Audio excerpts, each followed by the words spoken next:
우리나라 입장에서는 너무너무 치명적인 겁니다. 반도체 산업을 뺀 대한민국이라 여러분들 상상이 가십니까? 근데 우리는 이번에 또 놓친 겁니다. 사실 지난해 같은 경우에 미국에서 칩스 법안이다 그래서 반도체 지원금을 화끈하게 쏜다니까 이거에 대한 기대가 정말 많았습니다. 그런데 이제 봤더니 반도체 지원을 하는 게 아니라 잘못하면 뒤통수 맞겠구나 라면서 지금 논란이 크게 되고 있거든요. 자, 도대체 이게 어떻게 된 일인지 좀 살펴보면요. 원래 미국에서는요, 이 첨단 반도체 공장이나 아니면 연구시설을 지으면 그 비용의 한 5에서 15% 정도를 미국 정부의 돈으로 주겠다 했던 거거든요. 그 금액이 일단은 굉장히 커 보입니다. 이 지원금 총 규모가 390억 달러, 우리 돈으로 51조 원 정도 되죠. 자, 당장 삼성전자가 미국 텍사스주에 짓고 있는 공장 22조 3천억 원 드는데 15%다 지원을 받으면 3조 4천억 원 지원을 받는 거니까 야, 이거 조단위 지원금이니까 좋은 거네 라고 했던 그런 시절도 있었습니다. 그런데 이 지원금을 주는데 공짜로 주는 게 아니거든요. 맨입에 주는 게 아니라 여기에 조건을 세세하게 붙여놓은 겁니다. 너무너무 조건이 많아요. 너무 복잡하고 그중에서 정말 치명적이고 위험한 조건 3가지를 제가 꼽아봤는데요. 첫 번째가 이 미국이 시설 접근권을 내놔라. 반도체 생산 연구시설에 접근할 수 있도록 그 권한을 제공하는 기업에게 우선순위로 보조금을 주겠다. 이런 얘기인데, 자, 시설 접근권이라는 게 아주 모호하게 돼 있더라고요. 모호하다는 건 무슨 말이다? 결국 미국 정부가 언제든 원할 때 적극적으로 해석해서 진짜 우리 삼성전자나 이런 하이닉스가 갖고 있는 기술 핵심적인 것까지 다 볼 수 있도록 하겠다 해도 과언이 아닌 겁니다. 그러면 우리나라 영업 기밀뿐만 아니라 생산 기술 같은 반도체의 아주 핵심적이고 내밀한 기밀까지도 미국 정부 관계자가 볼 수 있는 거고, 이 과정에서 보는 사람이 이 사람 저 사람 늘어나면 이게 셀 수밖에 없잖아요. 이 반도체 산업에서 진짜 아주 눈꼽만한 조금만 기술력 하나만 세나가도 기술 이 추격이 일어나는데, 하물며 이게 중국이나 무슨 다른 나라가 아니라 미국에서 본다. 그러면 언제든 우리를 더 빠르게 추격할 수 있는 그런 계기가 될 수 있다는 얘기죠. 또 두 번째로 논란이 되고 있는 게 바로 초과 이익을 환수한다 이런 얘기인데, 아니 재건축 초과 이익 환수도 우리나라에서 이게 되느냐 안 되느냐 여러 가지 논란이 많았습니다. 근데 재건축도 아니고, 아니 이게 반도체 기업인데 아니 여기에서 초과 이익을 환수한다? 아니 이게 시장 경제를 내세운 미국에서 이게 말이 안 된다 이런 얘기가 미국 내에서도 있어요. 왜냐하면 미국은 시장 경제를 가장 앞세우는 나라잖아요. 근데 반도체 기업이 돈을 많이 벌었다고 이걸 미국 정부가 환수를 해간다? 좀 황당한 얘기잖아요. 지원금을 신청할 때 예상 수익을 제출하고 예상보다 초과하면 이 미국이 제공한 지원금의 최대 75%까지 이익을 환수해 간다는 건데요. 이거는 줬다 뺏는 그런 상황이 되지 않습니까? 그래서 지원금을 받겠다고 75%나 초과이익을 환수당할 수 있는 상황, 이것도 어이가 없는데, 또 하나 여기에도 또 심각한 문제가 있습니다. 초과이익을 환수하는 그 과정에서 우리나라 기업들의 이 회계장부를 세밀하게 볼 수 있잖아요. 근데 이 회계장부에는 뭐가 들어있겠습니까? 우리가 도입하려는 첨단 기술의 어떤 비밀 같은 게 이 회계장부에도 들 수밖에 없고, 기업의 전략이나 이런 것들이 이 회계장부에 다 드러나잖아요. 그러니까 단순하게 돈만 다시 환수해가는, 돈만 뺏기는 게 아니라 잘못하면 우리가 갖고 있는 내밀한 기술력, 그 다음에 전략까지 다 뺏길 수 있는 아주 심각한 상황이 될 수 있는 거죠.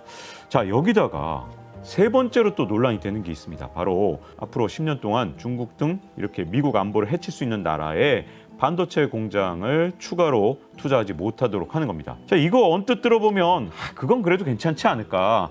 그래, 어차피 중국에서 조금 벗어나야 되는데 앞으로 추가로 투자하지 않으면 되는 거 아니야? 이렇게 간단하게 생각하신 분들 계실 텐데 결코 그렇지가 않습니다. 왜냐하면 이미 우리나라가 중국에 투자한 이 공장 시설의 규모가 50조 원이 넘어요. 근데 이 반도체 시설이라는 게 아파트처럼 한번 지어놓으면 20년, 30년 그대로 사는 게 아니고요.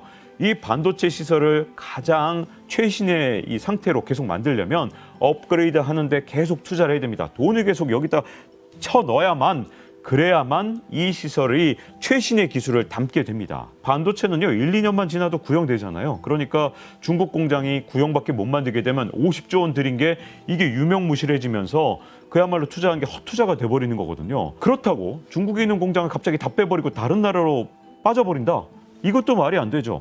이미 투자한 돈 50조 원인데 이만큼 생산 설비를 다시 만들려면 50조 원이 또 들 거 아니에요. 탈중국을 아무리 한다 하더라도 이걸 순식간에 할 수 있는 게 아니기 때문에 몇 년 걸릴 거 아니에요.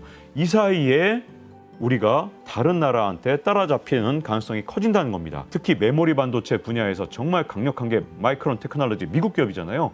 우리나라를 역전할 수 있는 절호의 기회를 갖게 되겠죠. 그러니까 우리나라 입장에서는 이 세 가지만 해도 너무너무 치명적인 겁니다. 이것뿐만 아니라 온갖 규정들이 다 있습니다. 그래서 여기에 또 다른 규정들, 말도 안 되는 규정들이 정말 많은데 미국 공장 직원들을 반도체 인력으로 양성해라. 미국 근로자를 우리가 전문가로 양성하라는 그런 조건도 있고요. 여기다 어린이집을 설치해서 양질의 어린이집 교육을 해라.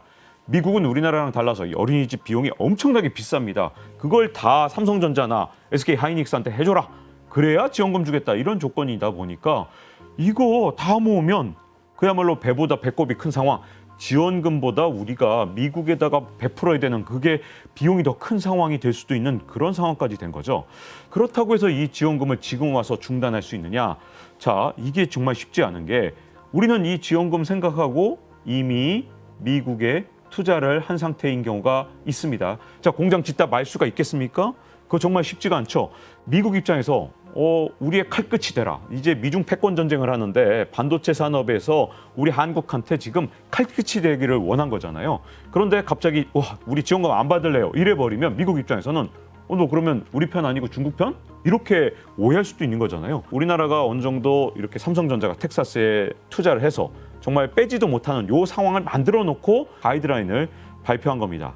자, 그런데 우리나라 반도체 산업 상황이 지금 심상치가 않거든요. IMF 외환위기 이후에 최초로 정말 아주 심각한 적자 상황입니다. 근데 이렇게 적자를 본 이유를 따져봤더니 반도체 수출이 급감을 한 데서 원인이 있거든요. 지난해 8월부터 무려 7달째 반도체 수출이 급격하게 감소하고 있는데 자, 지난 2월 같은 경우 반도체 수출이 한 해 전보다 42.5%나 감소했습니다. 이대로 가다가 이거 반토막 나는 건 시간 문제인 것 같아요. 반도체 재고율이 지금 26년 만에 최고치입니다. 삼성전자나 이런 데 창고에는요, 팔지 못한 반도체 이게 가득가득 쌓여 있어요. 몇십조 원어치가 쌓여 있는 상황. 반도체가 안 팔리니까 지금 재고로 그냥 창고에 다 있는 겁니다. 자, 이쯤 되면 우리나라가 지금 어떻게 해야 되지? 진작에 막을 수 있었던 건 없었던 정말 안타까운 점이 하나 있습니다. 로비가 공식적으로 인정이 되는 나라입니다. 그래서 직업이 로비스트란 직업이 있어요. 심지어 돈도 엄청나게 많이 벌고 이 각광받는 직업입니다. 로비스트가 되면 성공한 직업이 될 수 있을 정도예요. 그래서 사실은 일본 같은 나라는 이렇게 아주 뛰어난 로비스트를 고용해서 미 의회나 아니면 정부의 네트워크를 갖고 있습니다. 이 로비스트를 이용해서 일본 정부는 어떻게 하느냐? 가이드라인이 확정되기 전에 일본을 위해서 유리하게 바꿔놓는 작업을 이 로비스트를 통해서 합니다. 근데 우리는 이번에 또 놓친 겁니다. 가이드라인이 나오기 전에 막았어야지 이미 활자화가 되면 바꾸기가 진짜 힘들거든요. 또 한 가지 제가 안타까운 점은 뭐냐면 여러분 기억하세요? 지난해 나왔던 인플레이션 감축법 IRA라고 부르는 거죠. 그때 우리나라 배터리 산업 그리고 전기차 산업에 엄청난 충격이 있었죠. 그때도 그 말이 나왔습니다.